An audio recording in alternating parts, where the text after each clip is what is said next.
End of flashback.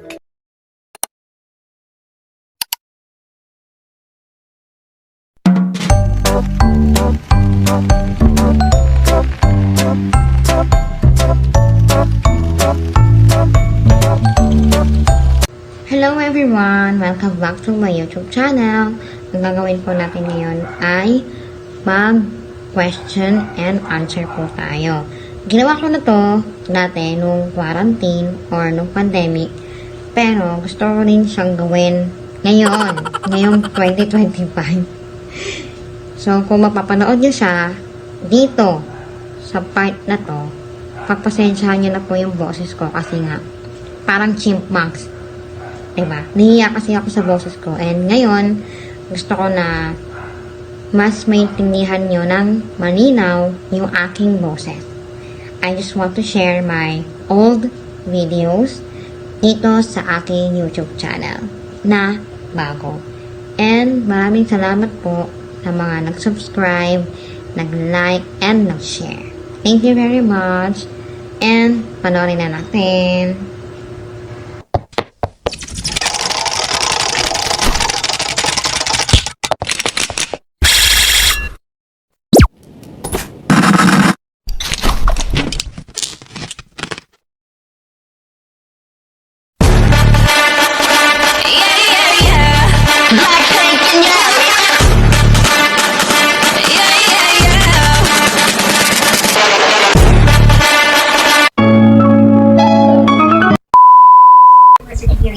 Annyeong! Welcome back to my YouTube channel. At ito po ang ating part 1 ating Ask Emily.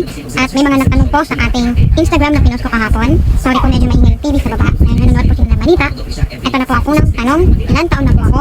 Ako po ay 21 na po ako. Sunod na tanong, kailan daw po ang birthday ko? January 31, 1999. Sunod na tanong ay favorite color? Favorite number? Favorite food? Lahat. Except sa ampalaya. Hindi ko alam kung bakit ayaw ko sa ampalaya. Hindi naman ako sa winter guys, pero hindi ko talaga ampalaya. Sunod na tanong. Favorite science, English, Filipino, and AP. Sila pa yung favorite subject ko. French ko sa anime. Anime? Sorry guys, sobrang nabuko. Anime? Sasuke. Bakit? Sakura. Baka magalit ko. Si Sasuke, tsaka sila. Sila pa lang yung kilala ko na. Unang nakalala ko sa Prima Donna. Prima Donna, well, Ashley na lang. May nakita na ba akong artista sa personal? Meron. Meron po akong nakita. Fan daw ba ako ng Mayward? Yes po. Nakita na rin po kami nila Ate Maymay and Kuya Edward. See you soon po ulit. Next is Bayans ko sa Blackpink. Pair. Favorite EXO song. Favorite EXO song? Lahat po. So guys, yun lang po yung ating katanungan. Hello everyone! Welcome back to my YouTube channel. Napanood nyo naman siguro yung old video ko, diba? Grabe yung itsura ko, tapos wala akong ayos, wala. As in, wala talaga. Kasi bigla ang vlog lang yon. Parang eme-eme lang, ganon. Kaya ang ginawa ko, ngayon, ibahin naman natin. Ang title naman nung sa atin is Q&A Icebreaker Part 2. Nakikita nyo naman, meron naman mga card dito. So, bubunot tayo dito sa mga card na to. And kung ano yung unang question na lumabas, sasagutin natin. Pero kung hindi nyo kaya sagutin, ay ako lang pala. Kung hindi ko kaya sagutin, pwede akong mag-pass. Ganon. Magbibigay ako ng sample. I-random na natin to or gaganitohin na lang natin. Dapat medyo makulo. Teka lang. Yan.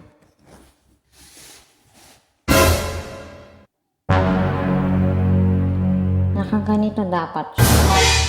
Walang madaya Hindi ako ano dito Kukuha ako ng isa. Isa lang.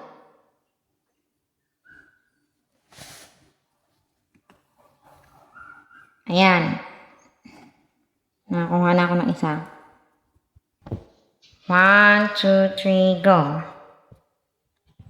Is there anything that you would like to open up to the group? Meron nga ba akong gustong i-open up? Wala, ang hirap ng tanong.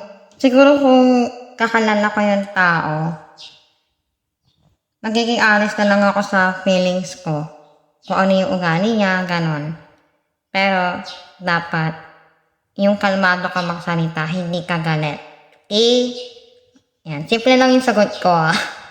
Pagpasensyahan nyo na, hindi ako magaling mag-English, pero yun yung sagot ko. Pag mag-open up ako sa mga cosplayer friends ko na kaklose ko, gusto ko lang sabihin yung tunay kong nararamdaman. Kung sino sila talaga. Yan lang. Nakaisa na tayong tanong. Rahin na natin yung mga card. Nakamuna na tayo ng isa. Pangalawa na ngayon. Ano kaya to? Papasensyahan nyo na yung sagot ko kanina. Hindi ako magaling mag-English. Pero simplihan na lang natin yung sagot. Ay, wait lang. Ito na. Ayan. 1, 2, 3. Ay, baliktad. How did you make money when you were a kid? Paano ba? Siguro nung binibigyan ako ng papa ko ng pera, iniipon ko yon hanggang sa makarami ako ng mga barya. Mga barya like, kunwari 20, 5 pesos, pinagsama-sama ko yun. Hanggang sa lumaki ako ngayon. Lumaki ba? Charot. Hanggang sa ngayon, nung 25 na ako, natuto na rin ako talagang mag-ipon para sa pang-cosplay, sa mga pamili ng costume, pagkain, merienda. Dito ako natuto lalo na nung pandemic. Talagang dito ako nagkaroon ng challenge na mag-ipon ng mga pera. Kahit barya. Yun. Sana nasagot ko yung tanong na to. Thank you very much.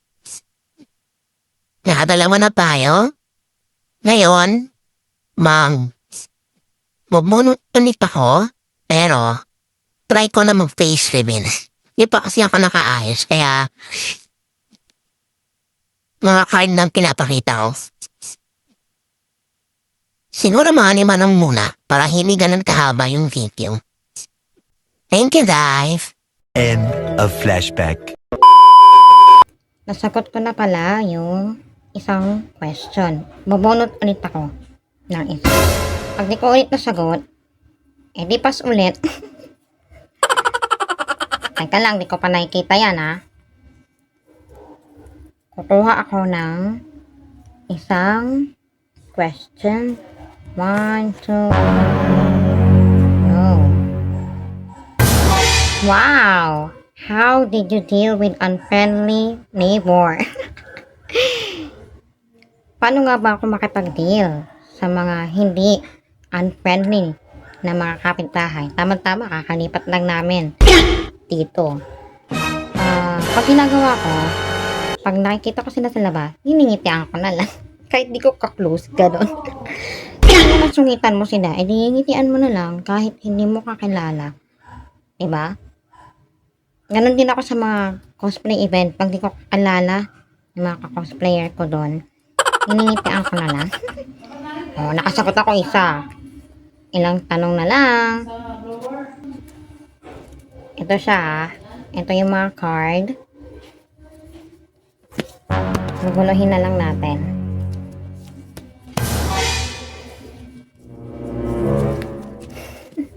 Kinakabahan ako Wait.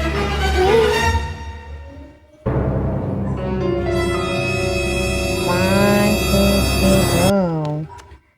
How do you share success with others?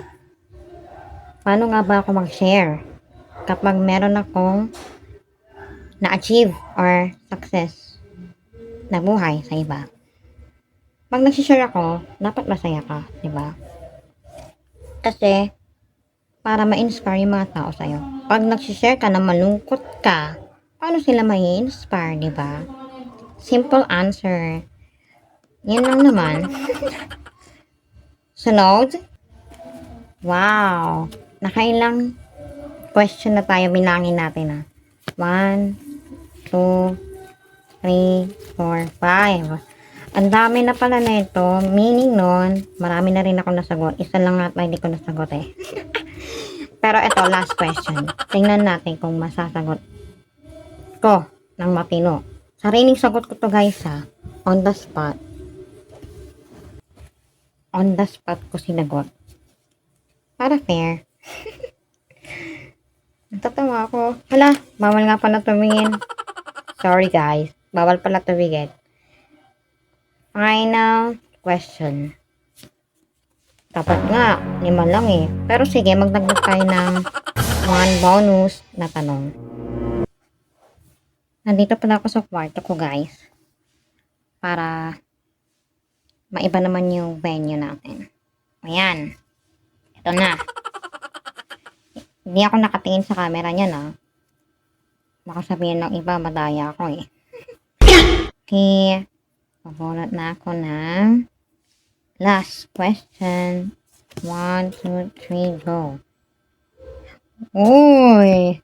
Basic question.